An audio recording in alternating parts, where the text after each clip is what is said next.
of my glass of water.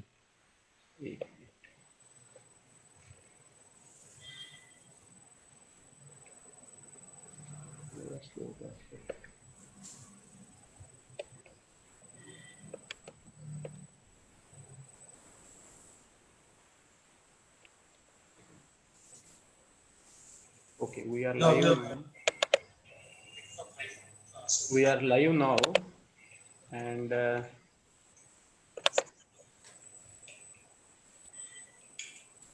welcome to all of you for this very interesting series that we are going to commence on the Ambedkar Karwal Media. This is going to be a series of 3 talks, and we will begin with a talk on our great forefather, revolutionary Ravidas, followed by a talk on revolutionary Kabir.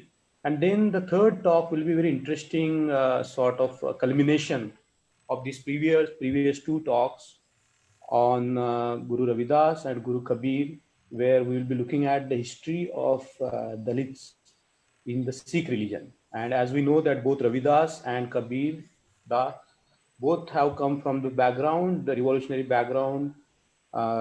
We know that from their caste affiliations, we know that they were both untouchables. And, we have this very important heritage, and Baba Sahib Ambedkar regarded both of them as his guru, his mentor, and he was very happy to celebrate the birth anniversary of Guru Ravidas, and he has profound regards on the level of a guru for Kabir. And therefore, this is a very important series that we are beginning here, and the series will be led by my dear brother, Dr. Kehal, who is going to lead through this very interesting and very important series for our community. Before I hand it over to Brother Kehal, I will just put a few words of introduction about our speaker of the series, Dr. Rajkumar Hans.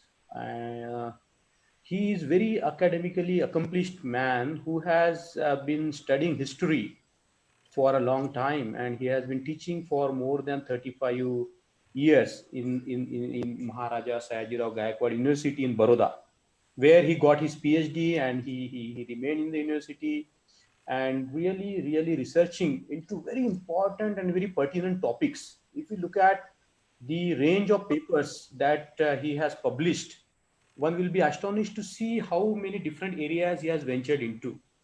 But as an Ambedkarite, as a man who is committed to the mission of transforming the world, even through the reinterpretation of the history, really putting that flashlight on the history from the perspective of the Dalits, whose history is obliterated, whose history is erased.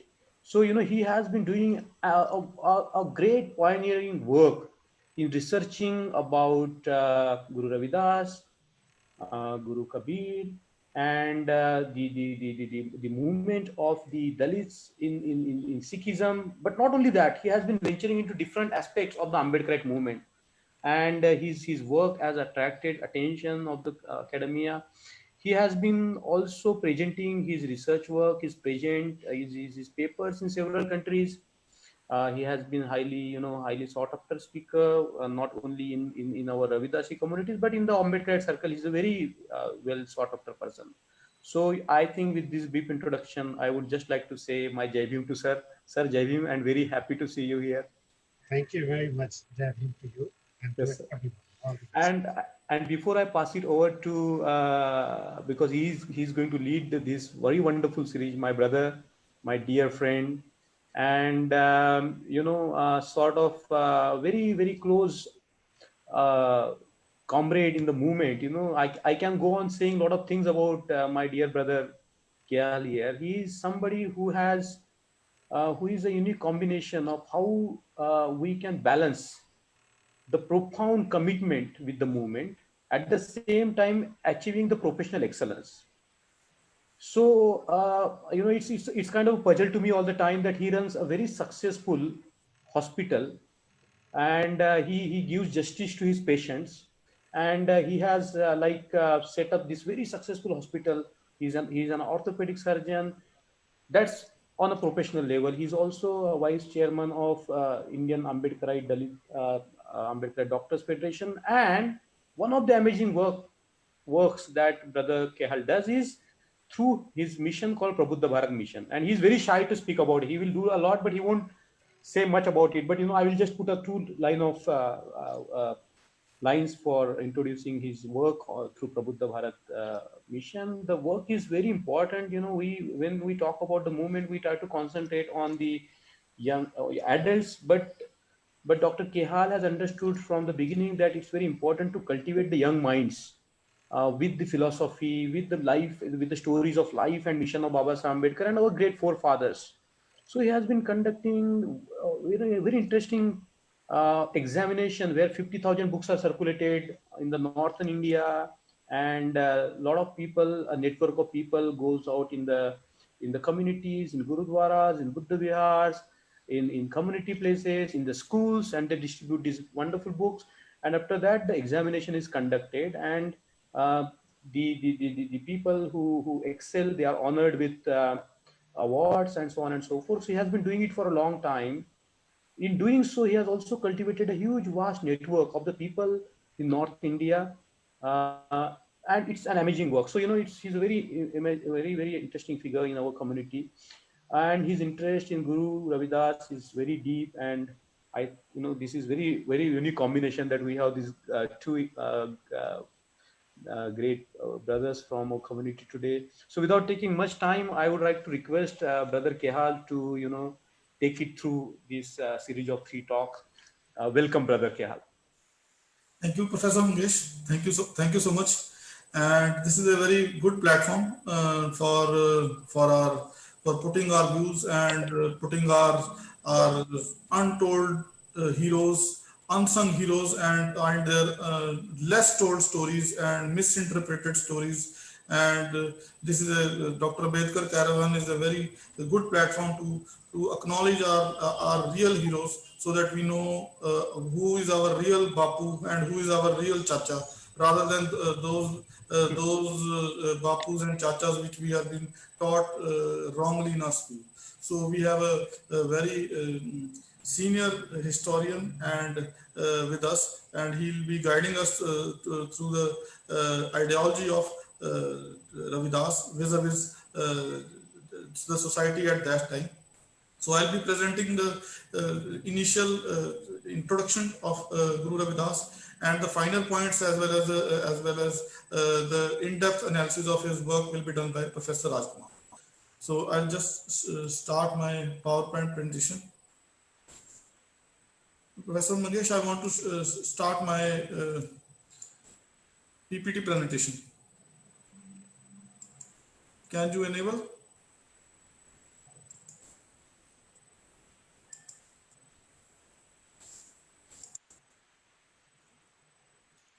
Yeah, is it visible?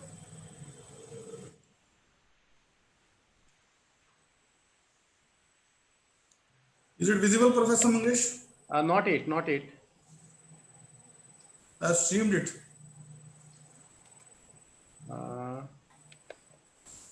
Not it. I'll try again. Please try again. Please try again. Is it visible now? No. No.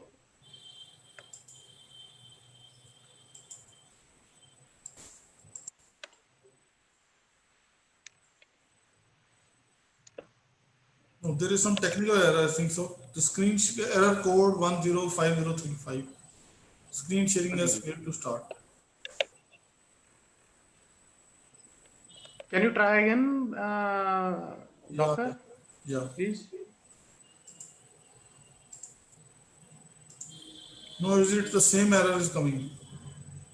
Okay. There is some setting from your part.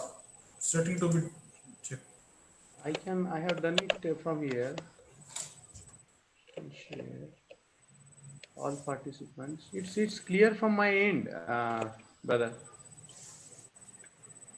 It's clear from my end.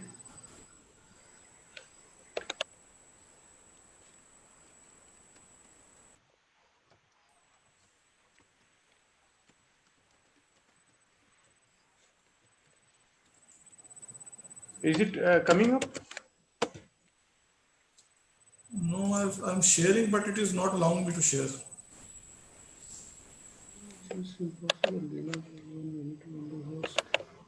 Yes, it has come. It has come. Yeah. Yeah. No.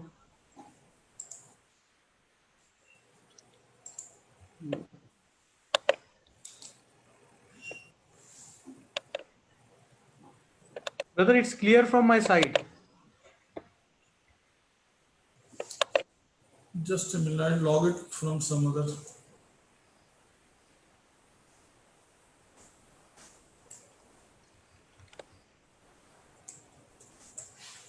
Just a minute.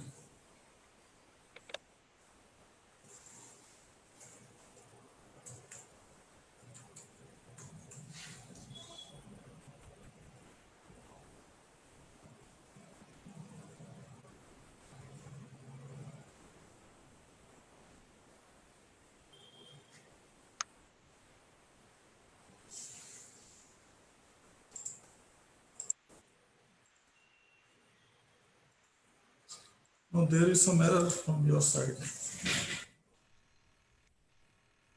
No problem. If it is not happening, you can just talk about using what you have. Sometimes these errors are there.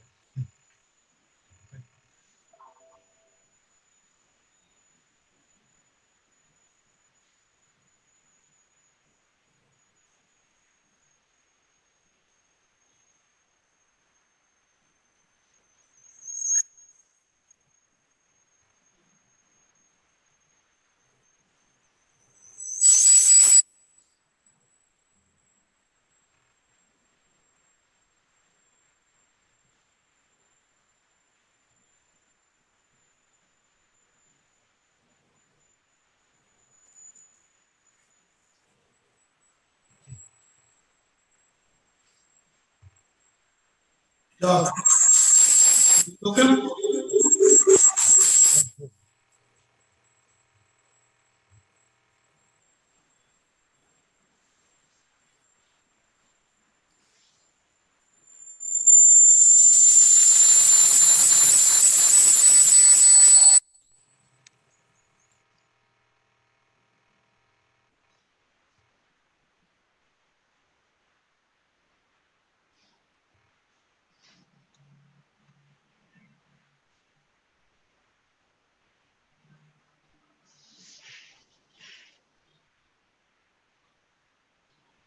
Can you hear me, Professor Mangesh? Yes. Is it the screen is visible now? Yes. Totally visible. Please go on. Okay. So I'll be talking about legacy of Guru Ravidas. So this topic is, my name is Dr. Jas Simran Kehal. I am an orthopedic surgeon by profession and a master's in journalism. And I'll be talking about ideology of Guru Ravidas. I'll not be talking about his miracles, what we have been told by this Brahminical historians and I'll be talking about his ideology, his poetry, his literature, and what is his relevance today. So the number of slides will be 15. I'll take around 10 minutes. We are already late. So first talking about his birth. 1433 की माघ सुदी 15 दुखियों के कल्याण हित प्रगटे Guru Ravidas. So he was born on 15th of March, Saudi full moon day of 1433 at Sir Govardhanpur at Kashi, Varanasi, UP. His father was Santokh Das, mother Kalsi Devi, wife Poona Devi, and son Vijay Das. He passed away in 1584. So what we have been told by our partition historians that he was a tanner by caste as well as profession, and he was a mystic saint, a poet of a bhakti movement, and he revolutionized Hinduism and Sikhism, and we connect him to his favorite disciple Mirabai. So this is what we have been told till date about Guru Ravidas, and almost 60 to 70% of the people know connect Ravidas by these things. So until the lions have their own historians, the history of hunt will always glorify the hunter. So what we should know about Ravidas, I'll tell about it in very concise manner, and Professor Rajkumar Hans will be discussing it in detail about his ideology. So Ravidas was a symbol of caste assertion, and he maintained his Dalit identity. He presented egalitarian aspect of his society to Sikhism, and he professed a city known Begampura, which was a symbol of equitable society. He was vocal against Varna system, and but he valued labor of all sorts. He lived a life of simplicity and morality throughout his life, and he chose a middle path between assimilation of Hinduism and separation from Hinduism. At those times, almost 5 centuries ago, he rejected celibacy, asceticism, penance, austerity, rituals, pilgrimage, idol worship, and he denounced the authority of texts considered sacred up till then. So about 5 centuries ago, it was an era of double whammy for downtrodden, for the people of lower caste as well as lower class. On one side, there were Muslim rulers who ruled by sword of the system of sword and Quran, and they imposed jizya tax on poor people, on lower class people, lower caste people also. Either they have to be converted into, they had only two choices: either to convert to Muslim or pay a hefty jizya tax, which they could not afford. On the other side, there was atrocities of hundreds of years by Chaturvarna system, atrocities by upper caste to the lower caste. So it was a very difficult time for lower caste people to balance their lives. And Ravidas, by his poetry, by his literature, by his ideology, he chose the middle path between assimilation of Hinduism and separation from Hinduism.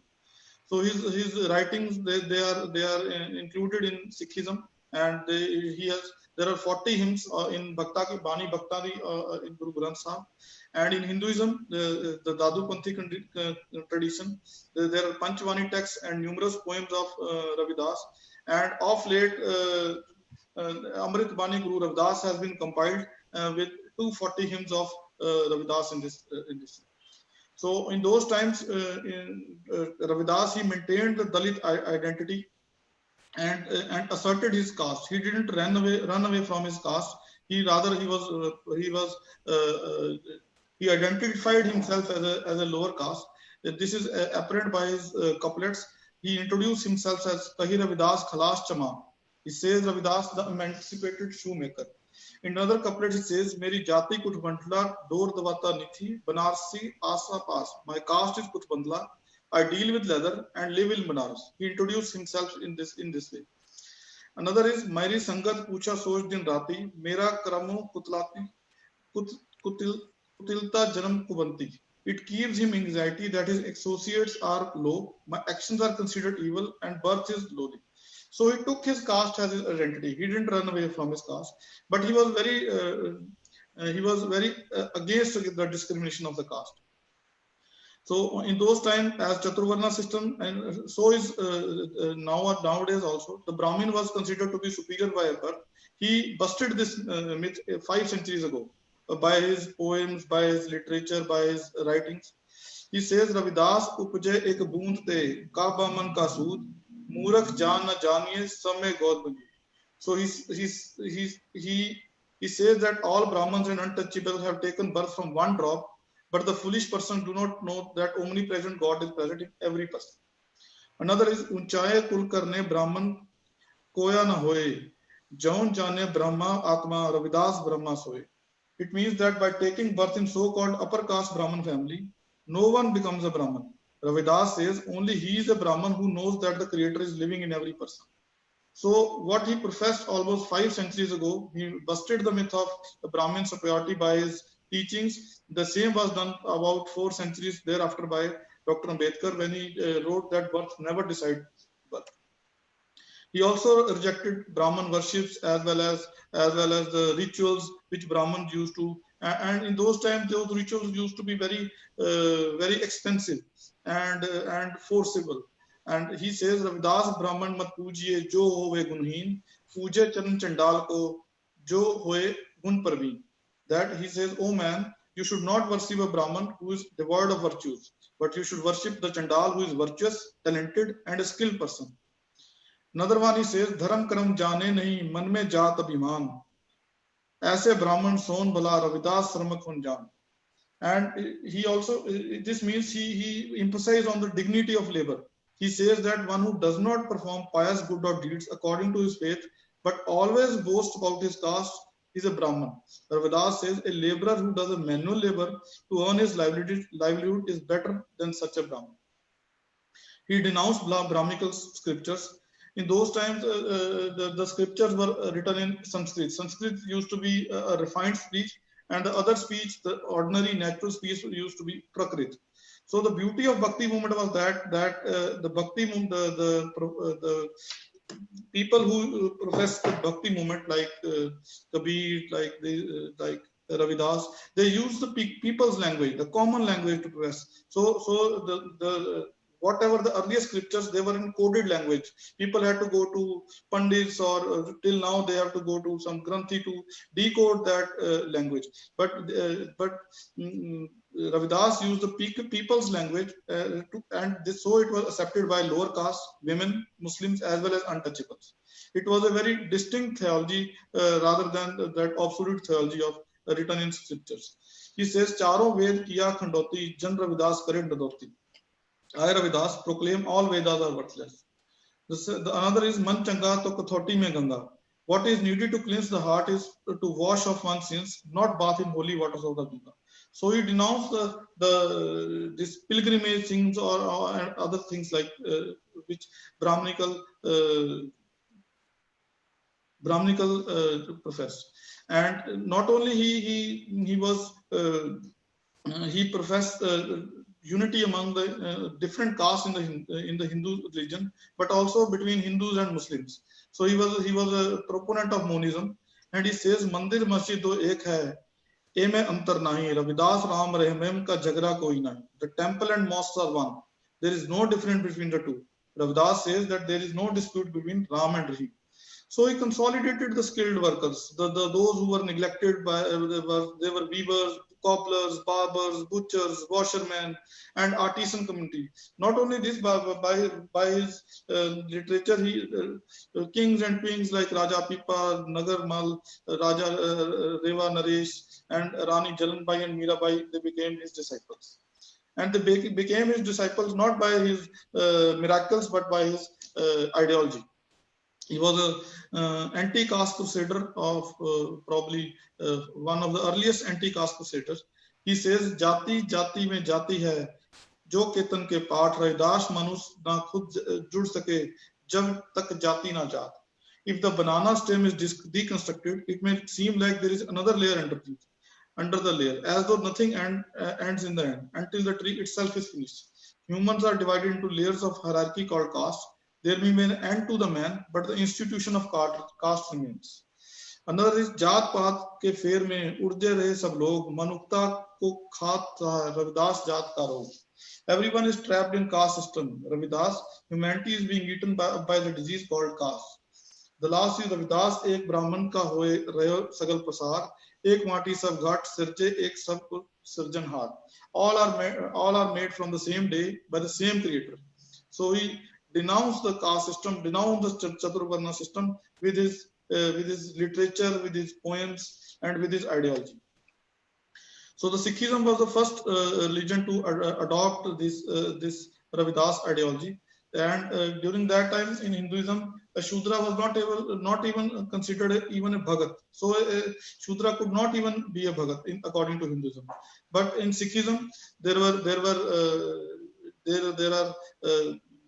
it is a holy scripture which took into account the literature of lower caste also. So it has Bhakta Ki Bani of Ravidas, Kabir, Sadhana, Dhanna, Namdev, and Sen. Ravidas was tanner, Kabir was weaver, Sadhana was a butcher, Dhanna was a jat, Namdev was a tailor, and Sen was a barber. So these lower caste people, their writings were incorporated into Sikhism. and 40 shabds of Ravidas are incorporated into the Holy Sikh Granth. And but 5-6 decades thereafter, 5-6 centuries thereafter, there is difference between Sikhism and Sikhs. Although the Sikhism it professes universality and brotherhood, but the Sikhs they are still divided among castes. So out of this controversy, the Ravidas religion it started about decades ago, and on 30th January 2011, Amrit Bani Guru Ravidas, on 633rd anniversary of birth, Ravidas was formed. So he also introduced the concept of Begampura, that was his city of dreams. It incorporates a sorrowless society, which is casteless, which does not have untouchability. In this city, nobody is taxed, no one owns wealth, no injustice, no terror, or no torture, no worries. People move out freely according to their will, practice any profession that suits them, no restriction on based of caste, color, or religion, and everybody is treated as equal. That kingdom is always thriving. So this city of dream, which is incorporated, this basic ideology is incorporated in our constitution almost 5 decades, 4 decades thereafter. This was initially introduced by Ravidas. So Vedampura is a city of dream ahead of its time and revolutionary in the context of Dalit thinking. An expression of revolt lays the foundation of socialism, and it also is a start of political revolution, and it gives a blueprint of an ideal welfare state. And our preamble of constitution emphasizes the initial feeling of introduced by Ravidas. So vis-a-vis nowadays time, this is the last slide, that Ravidas, he was a forerunner of Dr. Ambedkar and Kanchiram to regain political power. He represents a sense of spiritual autonomy, which overshadowed by Kabir and Guru Nanak in those days. And it is our duty to properly portray his literature and ideology. And both Ravidas and Dr. Ambedkar, they were canon against Brahminism, and both of them withstood all the ploys of this Brahminical system, but they continued to pursue their teaching. And it is a simile that as tradition gives way to modernity, the ideology of Ravidas gave way to that of Dr. Ambedkar. So it is a high time that we need to fuse legacies in a single socio-political identity, so as to profess the literature of Ravidas. So this is all from me. Jai Bhim, Jai Gurudev. And now I pass on to Professor Rajkumar to give us a totalitarian view of the idea of Ravidas, and how we can connect to his ideology in today's difficult times. Thank you so much.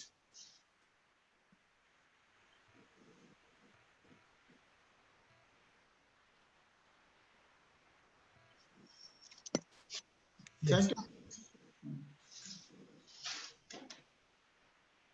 You want to say? Yeah, please. Yeah.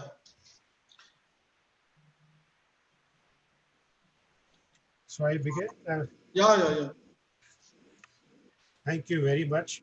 I'm very, very thankful to Mangesh Dahiwale ji, who have invited me to share my understanding of these revolutionary thinkers that we have in our history. And I'm thankful especially to the platform Dr. B.R. Ambedkar Karma, which has initiated this dialogues, discussions around, you see, the sense of equality and justice and so on. My task has been made easier with the introductory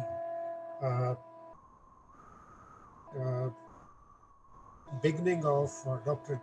Jas Simran Kehal, but I will not now focus on these kind of details about Guru Ravidas ji, but would situate him in the broader lineament of Indian history. I think they are all revolutionary historical characters.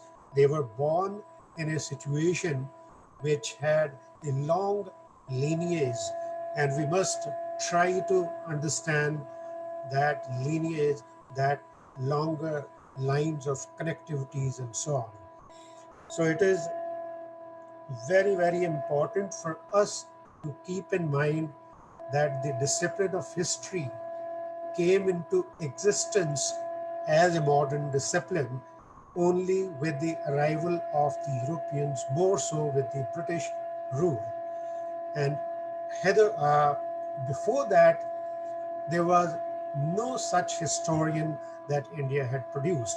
There was a disability imposed upon the Indians for centuries, for a millennium together, because 97% of the total population was blocked from the access of literacy, from even reading and writing, the bare minimum required. So it so happened that the history texts which came to be produced, that happened only in the last 250 years or so. And before that, arrival of Islam had opened up those windows for writing history, but they were not, in a way, you see, you have chronicles and so on and so forth, which was a wonderful thing to have happened in the Indian past. But the way the British started it, uh, and they had their own kind of European goggles, spectacles to look at our history. And it's very interesting to keep in mind while understanding our own past, those biases, those prejudices that were introduced in our history, and we are still to overthrow, we have to get rid of, and we have to liberate ourselves from those strong, what is called colonial legacy. What was that? One thing, when they started writing history proper of India, it was James Mill who periodized the Indian history in terms of Hindu India, Muslim India, and the British India. And Hindu India, which he bracketed with ancient India. So it was a communalization of history itself, the grounds that they had laid down in terms of dividing society, dividing people on religious lines through this historical mechanism. And what they actually had been, and the forerunners, or the first kind of beneficiary of the colonial education, happened to be upper caste, mainly Brahmins, whether they belonged to Bengal or they came from Tamil Nadu or anywhere. So they were the harbingers of what are called, you see, nationalist historiography and so on, but they continued the same kind of errors, or not errors, but they consciously, I think, celebrated those kind of divisions. And what has been considered as the Hindu period, interestingly, the word Hindu did not even exist for the ancient times. It was the Arabs and the Persians who had introduced this word Hindu, because they could not pronounce Sindhu, and the people who lived around or beyond the river Sindh, they came to be identified as Hindu, and this is how the British had taken over. So it's a very, very misleading kind of histories that we have been given to. So that is my first point, that there are other issues also respecting this kind of understanding of history, which we have been introduced, which we have been educated with in the schools and the universities. And this is what we carry on throughout our lives. So we must get rid of all this baggage, which is a very heavy baggage, colonial legacies and so on. Secondly, what they call Hindu period, and once it was talked about, you see, the golden age of ancient Indian times, actually that was the Buddhist time, what they bracketed and characterized as Hindu period. I will come to it later. But I would say that following, in a way, another device by uh, Baba Sahib, Dr. B.R. Ambedkar, that history of India can be understood in terms of revolutions and counter revolutions. And I would quickly talk about it, that if it is one of the three greatest ancient civilizations that India had produced, called Harappan civilization. Earlier it was called Indus Valley civilization, and so on. But uh, that was the civilization which the native people which are normally nowadays called uh, Mool Nivasis and so on, which were dark in complexion, and uh, there is now a well worked out theory that how the first people to move in the subcontinent, they had come from Africa, and that is around 60 to 70,000 years ago. So even if there were vast kind of jungles and so on, but these were the people who had progressed, made tremendous kind of progress, and established an urban civilization, so to speak, called Harappan civilization. That was a revolution in the Indian history. The next counter revolution towards it, with the arrival of the Aryans, the Vedic kind of Professor culture sir, was Professor sir, there is some background hum going on in your this thing. Is there any device that is on? No, nothing is there. I think maybe it is absolutely quiet and calm here. Maybe Okay. it is at your end. So you just have a look at it. Okay.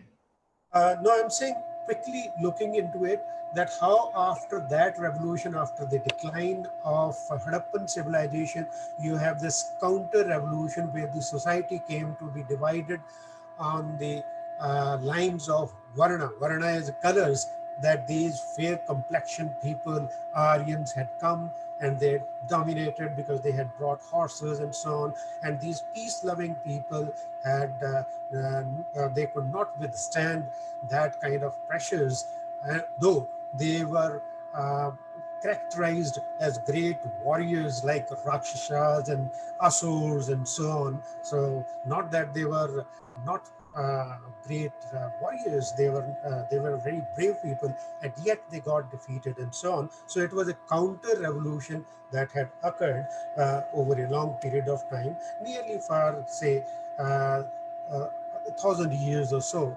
And then again a revolution, another revolution, and countering that kind of divisive politics and divisive social ordering.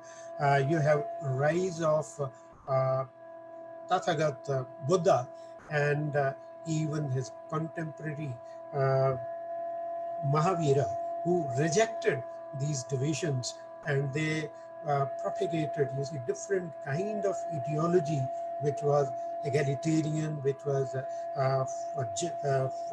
founded on justice and so on.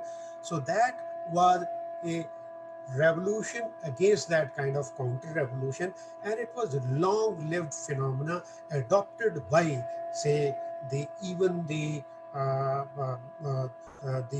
kings and so on. So interestingly, the first the empires, the uniting kind of power, it was non-Brahminical political power. Ashoka, all we know, had adopted Buddhism, and it became a state religion, and it continued for nearly 500 years or so before it was given up and so on. So it was a long period of revolution, and that is a period which saw, you see, magnificent kind of developments in art, architecture, and literature and so on. And that is another thing. And after the decline of these two empires, which was non-Brahminical character in character. You had the rise of again Brahminism in the form of, you see, temple buildings and arrival of the rise of the Brahmins again.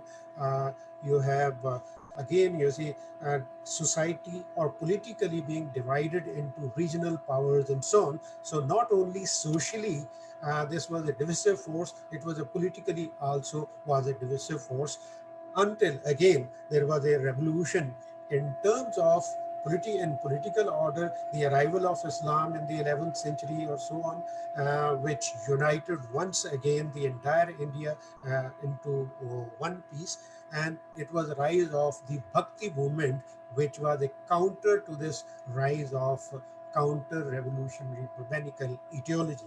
And that is there. That's where we are to locate this kind of tension between the two forces, between the orthodox Brahminical forces and the egalitarian forces represented, you see, by the indigenous people like Buddha and Mahavira, but they got also exterminated.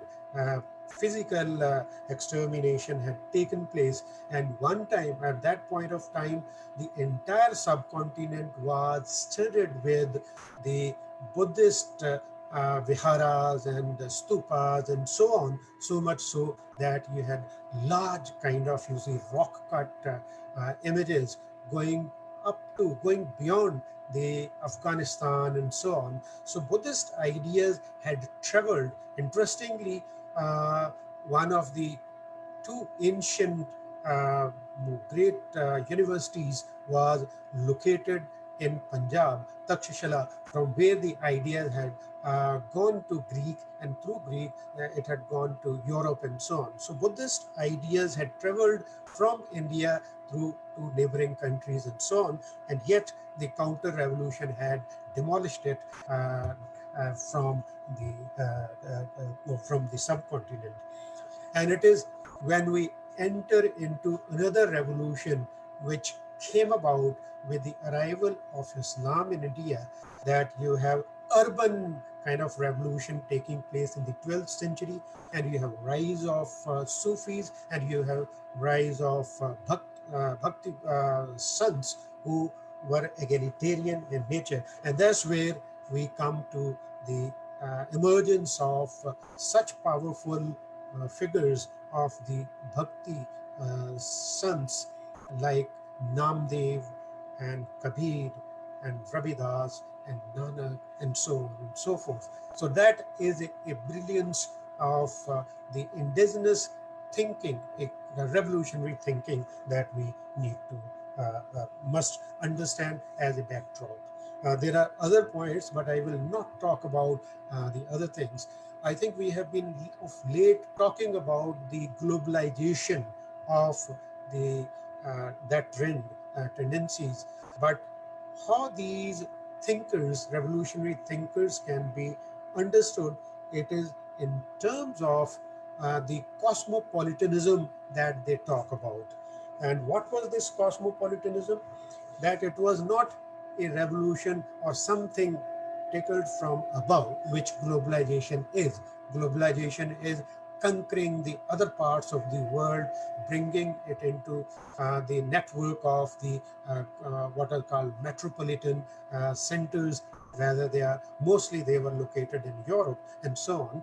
And earlier they were located in Arabia and so on. These were parts of globalization waves, but we will not, I think, talk about it. We are talking about cosmopolitanism of these thinkers, of Bhakti thinkers, of Sufi thinkers. There is a union of these. There is too much of dialogue. There is too much of traffic. There is too much of give and take and learning from each other. So Islamic tradition and the Indian thinkers, they are coming. It's very interesting to know that the way the Islamic thinkers, they got naturalized to the languages and so on. They composed their poetry in the local languages rather than in Persian and Arabic or so on. So this is a meeting point. Cosmopolitanism was a bottom-up, a kind of uh, uh, building up of the uniting the entire universe. That is what it meant. So it was a kind of planetary uh, conviviality. Conviviality is then when you go beyond your confines of private spaces and go in the public domain. And they were great travelers. Most of these um, sons and Sufis, they were great travelers. They were not settled at one place. And that's where I think all of them, since we are focusing today on Guru Ravidas, so we know how far and wide he was traveling. He was there in Punjab for many months or maybe years, and there he was there in other parts of the country. So was Kabir, traveling all around, and Nanak had traveled, you see, for 20 long years in all directions and so on. So they were great travelers. They were great performers. They were public performers. They were not the private persons confined to the gufas and to the temples and meditating and so on. They were dancing. They were uh, singing the songs together. They were singing the songs of equality, uh, of justice and fair play and so on. I think that is what uh, so cosmopolitanism is grounded in understanding of each other, of all the communities, of all the peoples, binding them together with love, compassion, equality, and justice. So these were based on the ethical values and morals, whereas Brahminism had no groundings of that kind, because that pitched, that divided, separated one person from the another, and the group in the form of groups called first varnas and then castes and so on, and there was no interaction between these fossilized kind of groups and so on. So, but these revolutionaries, they challenged those values, those kind of straitjacketing of the society, regimentations, and hence it was a very, very based on, you see, the love, compassion, fair play, justice, equality, and so on. But they were also, they were not competitors to each other. They were sharing their ideas with each other. And that's why you find, you see, Baba Nanak going to different places, communicating them, entering into dialogues, understanding them, and collecting their pearls of wisdom, their poems, their songs, and bringing it to Punjab, which finally got composed in the Guru Granth Sahib, and that I will come to it later. So this is, there is no competition, and that's where in this kind of backdrop you have emergence of Guru Ravidas, who was born as I need not talk about it because Dr. Jas Kehal had already talked about through his uh, uh, PowerPoints, all these basic ideas about Guru Ravidas.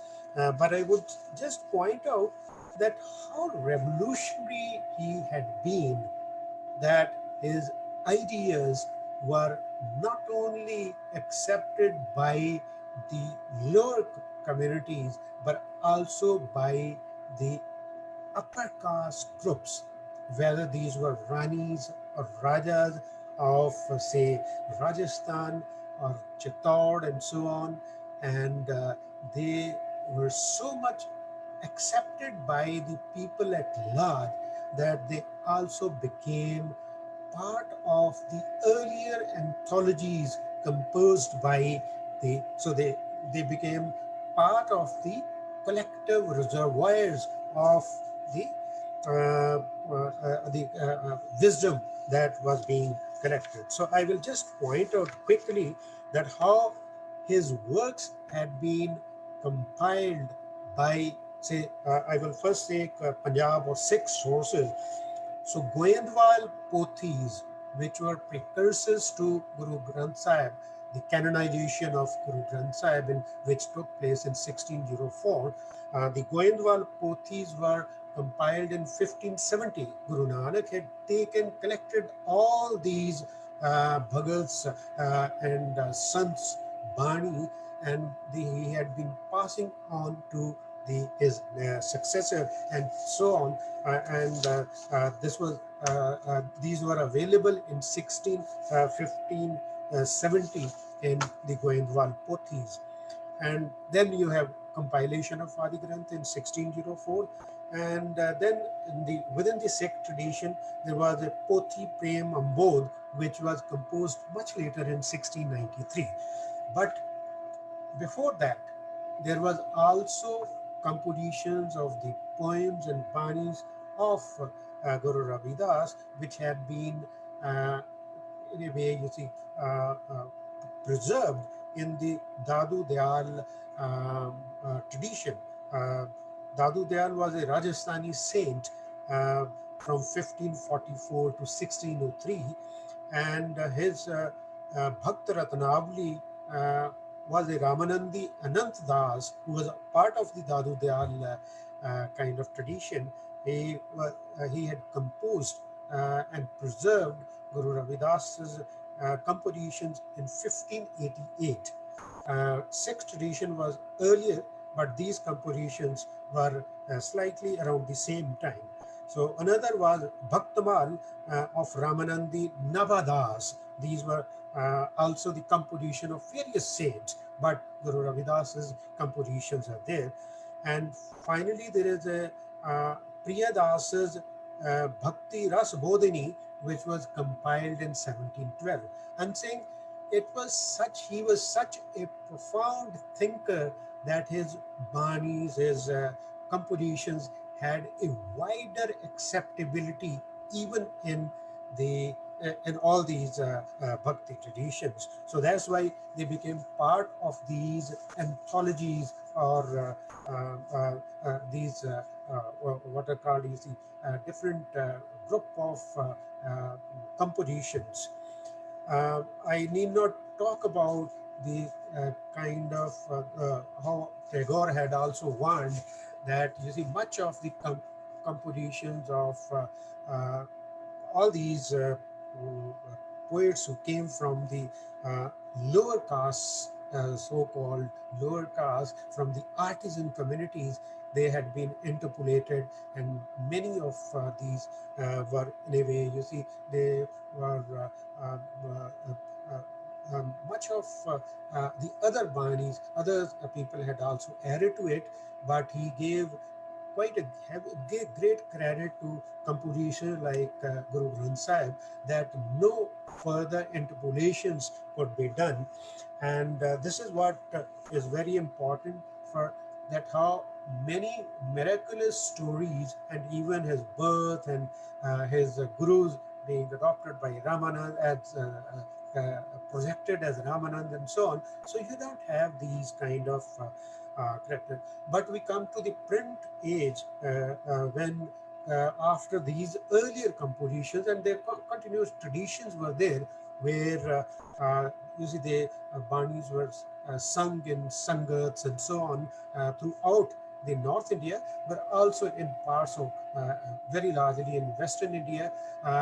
Guru Ravidas had been also known as Rohidas, Raidas, and so on in different cultures. But I think in Punjab, in Guru Granth Sahib, he came to be identified with Ravidas. I'm sure he was also known in his contemporary, in his times, also as Ravidas, because wherever he went, local people addressed him as with love and passion, like Rohidas, Raidas, and so on. So during print culture, we have great three kind of traditions which come to us.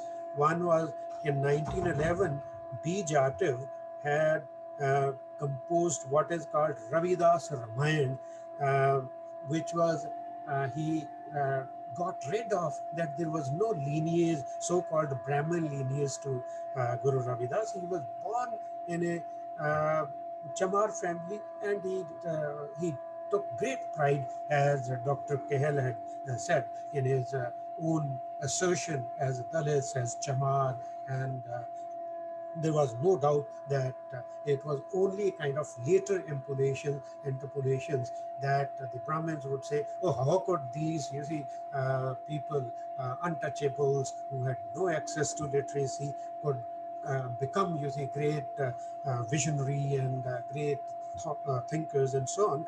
So it was 1911 Ravidas Ramayana by B. Jatal, which had removed that kind of myth from that tradition. Another biography by Baleshwar Prasad Agarwal, 1908, from Allahabad Belvedere Press. It was published, and it is interesting that he was not only confined to the so-called, you see, the lower caste communities, but even the Baniyas, Agarwals were great followers. Like in his own times, there were these Rajput Rajas and Ranis. They were also followers of Mirabai, obviously, because it was mentioned, so I need not say much about it. Then there was Arya Samaj traditions, where you have Bodhananda, who was born in 1874 and died in 1952. You have Achyutananda and I. Medarthi. They linking Harappan Buddhist traditions with Ravidas. So it is a we entering into modern times where a new awakening is coming up, rather than you see, clearly dissociating himself, the Guru Ravidas, from the Brahminical, say, usurpation and so on, and making him connected with the earlier egalitarian traditions. And then you have Bhagwan Ravidas ki Satya Katha in 1940 by Ram Charan Kuril. He died in 1956, and this was composed in 1940. So I'm thinking this is a great tradition of the compositions of Guru Ravidas, and he was a revolutionary, no doubt about. And I will talk about how he was a revolutionary. He was a socialist thinker. I'm not focusing on his, you see, other how he addressed God and so on. That is not my concern here, but he was a socialist thinker. He was egalitarian. Already Dr. Kehal had pointed to it.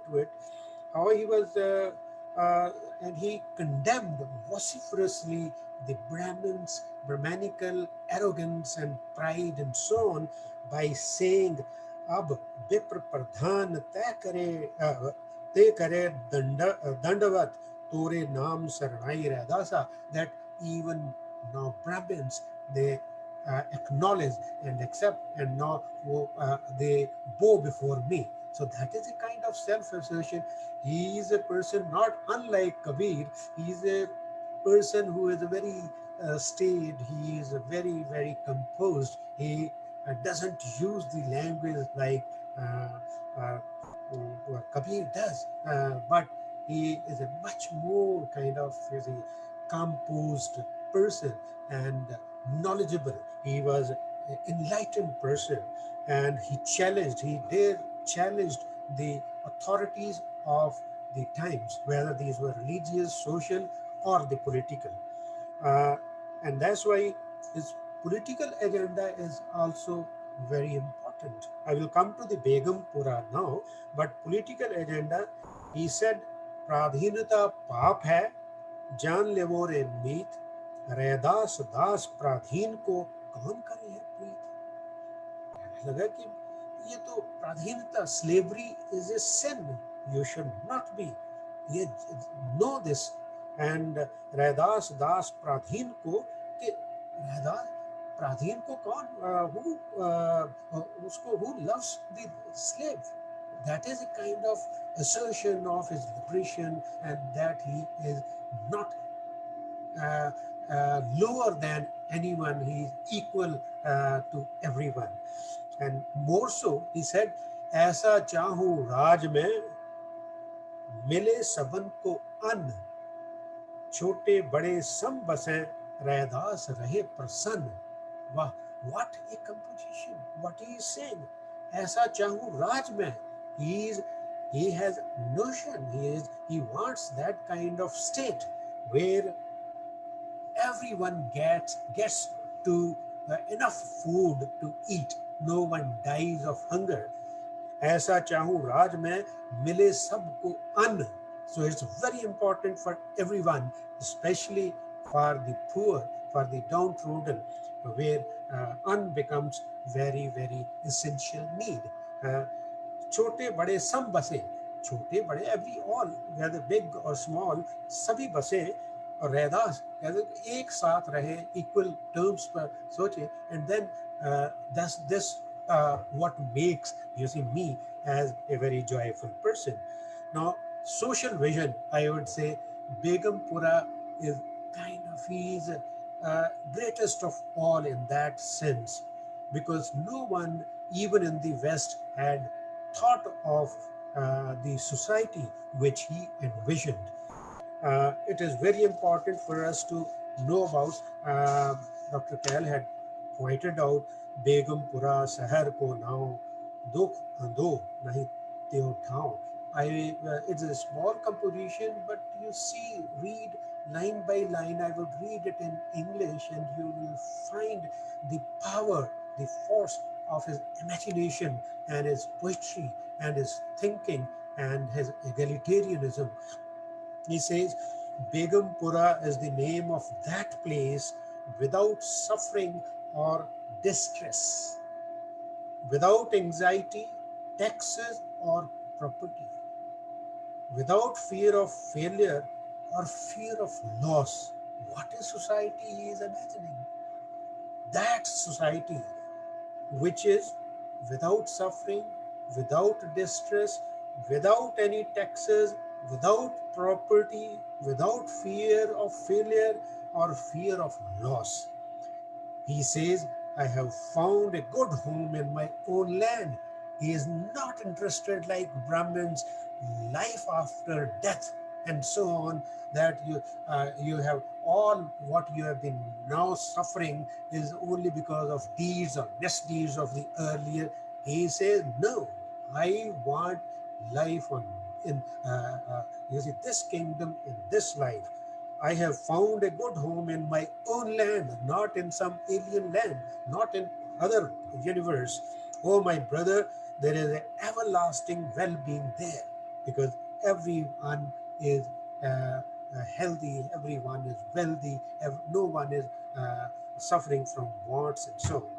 It is everlasting sovereignty. Its everlasting sovereignty is firm and stable.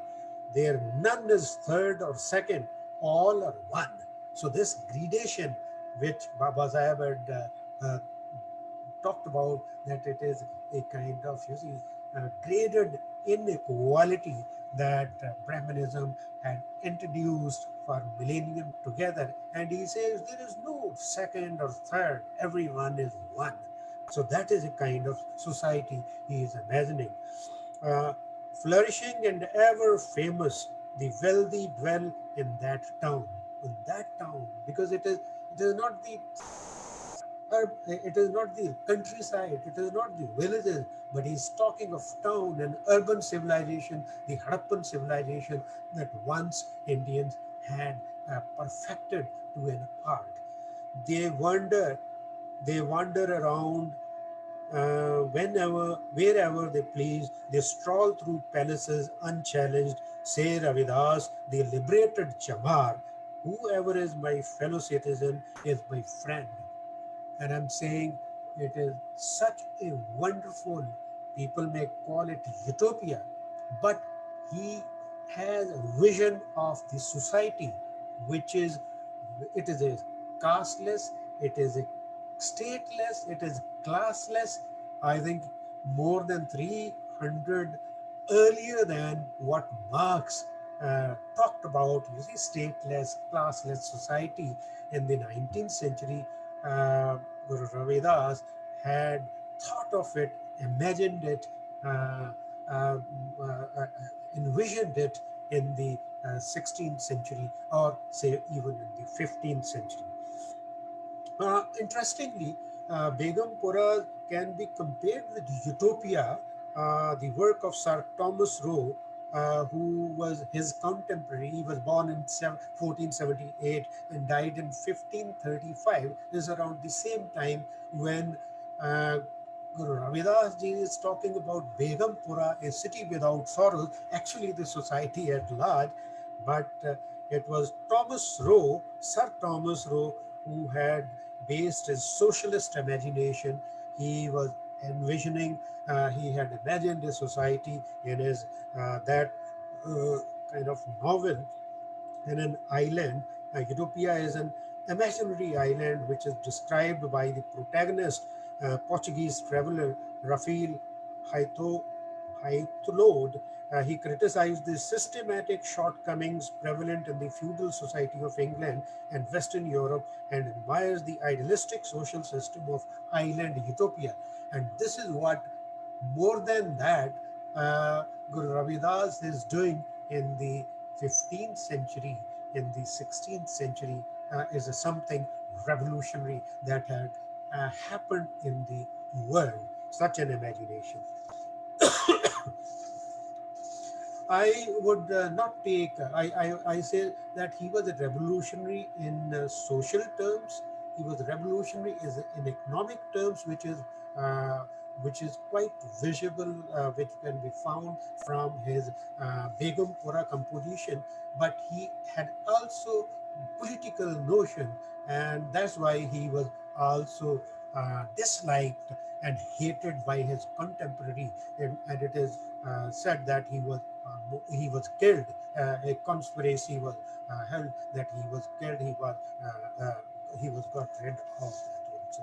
But I'm saying this is he was a revolutionary whose composition had been preserved in different archives in the different compositions. Uh, his force was such that no one could ignore him, and even in the later times, he continued to be a force in the social order. There were expansion of his followers everywhere. They sang together their compositions in villages, in kind of public platforms, and almost many revolts have been taken under his influence. And Satnami rebellion of 1672 is one such rebellion which had taken place during Aurangzeb's time in Narnaul, which is now in Haryana. And it's his pupil, you see, his Ravidas's disciple, Udo Das or Uddhav Das, had kept his anti-caste tradition alive, which was passed on to Birbhan, who became the motor force of this rebellion in Narnaul. Birbhan's period is 1543 to 1658. By then, there were followers which became, which continued, came to be known as Sads or Sadhus and so on. They had taken a great kind of cudgels, you see, with the Mughal Empire, and though it was suppressed, but it was a great rebellion in 1672. Mm, Guru Ravidas's tradition had been continued in different areas, and we know how Guru Ghasidas and Satnam Panth in Chhattisgarh became a powerful movement. Many scholars have worked on those. And I think within Punjab, Guru Nanak and his successive gurus have also adopted his Begampura concept. And Guru Arjan Dev, the fifth Guru, talked about Halemi Raj. And last Guru, the Guru Gobind Singh, he had to face, you see, these great big wars, 16 battles, mostly from the Rajput Pahadi Rajas, but also only one or two from the Mughals, because he had propagated uh, this by bringing uh, all the uh, you see, the caste communities together and abolishing those distinctions. I will not spend much time. And soon after his death, a revolution was brought about, and I call it the first democratic revolution in the world by Banda Singh Bahadur, which lasted for a few years, but it was very violently put down, eliminated from the by the Mughal state, and that was the first. It was that culmination of Begampura thought and Hilemi Raj by the Sikh gurus, which had brought. And interestingly, in the Sikh tradition, and I would say that access of letters to or to education, to knowledge, which had been closed to the vast masses, was thrown open by the Sikh gurus, so much so that the one of the old composition, the beads, or the copy of Guru Granth Sahib in 1734 was written by one Keher Singh Ravidasiya. So Ravidasiya as a kind of identity had become very popular in Punjab, and while he had become Keher Singh, because adoption of Singh surname was by the creation of Khalsa by Guru Gobind Singh. So it was very important. I'm saying this tradition of realizing the Khalsa Raj or the Begampura state was a kind of continuous journey. So much so that in 19th century, another Dalit great thinker, poet, Wajir Singh, had talked about Begampura, that how they had already established a commune in one part of the Punjab called Begampura, and he had a long composition on Begampura as well. So I would not, I think, dilate on this no further. Uh, this is a continuous tradition, and when you see Sant uh, Ramanand of Guru Ravidas tradition in Vienna was murdered on 24th May 2009. The assertion of Punjabi, say Ravidasiya community was known. It was a kind of uncontrollable riots that had taken place, and that was again impact of the Guru Ravidas's kind of revolutionary message.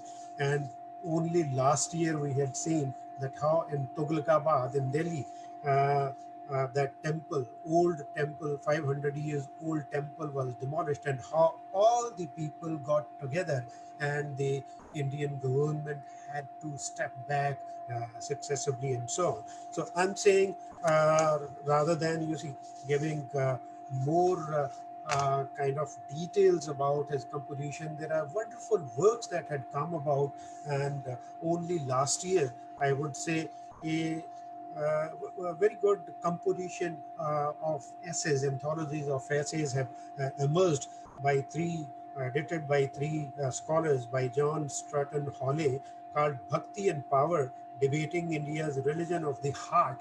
In last year only it had come.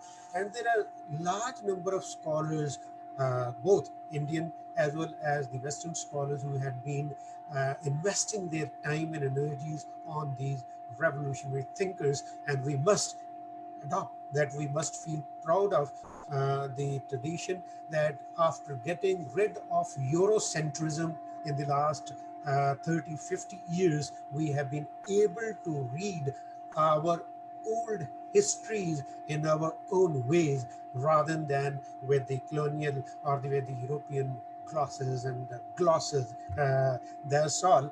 And I would stop here. Whatever, if there are questions, I would love to interact.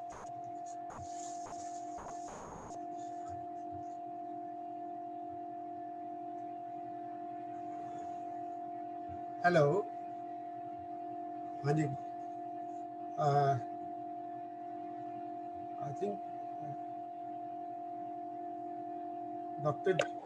Dr. Just Okay. Hello. Yeah. Dr. Just will conclude the session. Okay.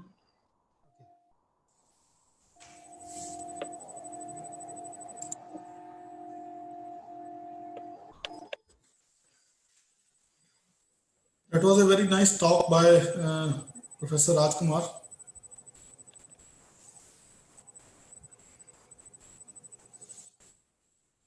And I assure viewers of Dr. Ambedkar Karma that we will be having more of like this.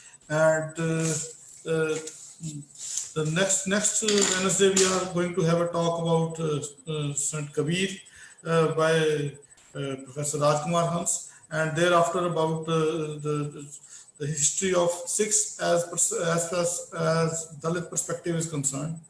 So the only thing I want to emphasize that we have to have our own historians. We have been told, I told this earlier also, that we have to see our history, our heroes, our saints in our perspective, in Dalit perspective, with our eyes, not by what we have been forcibly got down our throats and our memories.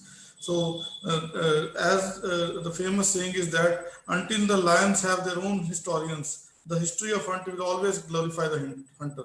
So, we have our own historian, Professor Rajkumar Hans, and he'll be guiding us for next couple of weeks and the relevant topics about Saint Kabir and Dalit, Sikh Dalit history is pending. And there was I apologize to our viewers that there was a little bit parallel noise coming.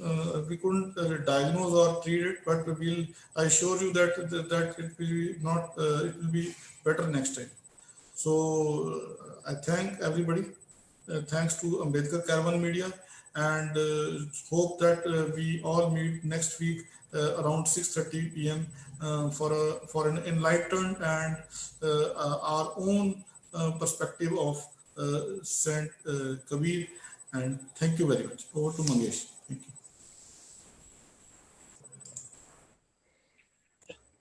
Thank you so much, Dr. Rajkumar Hans Sahab and Dr. Kehal Sahab, and we have our elder brother Gary Sahab joining us all the way from North America, and he's always there. So I would like to say that for the first time I have heard this kind of a historical trajectory all the way from the Buddha to Guru Ghasidas, the Satnami movement and its linkages, and how the caravan of Guru Ravidas continued till Guru Ghasidas and well beyond, well up to Baba Saheb Ambedkar and all the way up to us. So I think, as my brother Jas has says, that we have to have our own historians, and as Baba Saheb Ambedkar says, those who forget history cannot create the history. So that is the great job that our elder brother Rajkumar sir has done, and I would like to thank sir. Before we conclude, just 2 minutes concluding remark from sir. Rajkumar sir, 2 minutes concluding remark. I would say that, you see, people of this subcontinent has suffered from exclusivism. They have suffered, and when Dr. Kehal was saying that we have to produce our own histories, it is not a question of, you see, particular caste communities or so on, but it is for everyone of us belonging to any caste, any religion, to be inclusive. There have been wonderful thinkers coming from the upper caste, so it is not a question of dividing in that sense. So we should not follow, you see, what Brahmins did to us, to the entire kind of society for thousands of years, but we should be inclusive, all embracing, working without prejudices, without any kind of biases towards anyone, whether so-called high or so-called low. Everyone is equal, and that's what all these revolutionary thinkers taught us, to treat everyone as one. So that is only my suggestion. So it's the We hope Thank you that so much. one day, just like a whole of the globe knows the concept of utopia, utopian island, and it was in the same generation, same time of the century that the concept of utopia came into being. So utopia is everybody, every school kid also knows the system of the island of utopia and how he thought about utopia. And I think days have come that the concept of Begampura, although the same concept, the same principles, they have been laid down by the Sikh gurus as well as Dr. Ambedkar in his preamble. But I wish we could do justice to Ravidas, that the concept of Begampura is followed throughout the world, and each person in this world know that the initial concept of this totalitarian society, the democratic society, came from Ravidas. Thank you so much. Thank you. And we will see the audience next week. Till then, goodbye.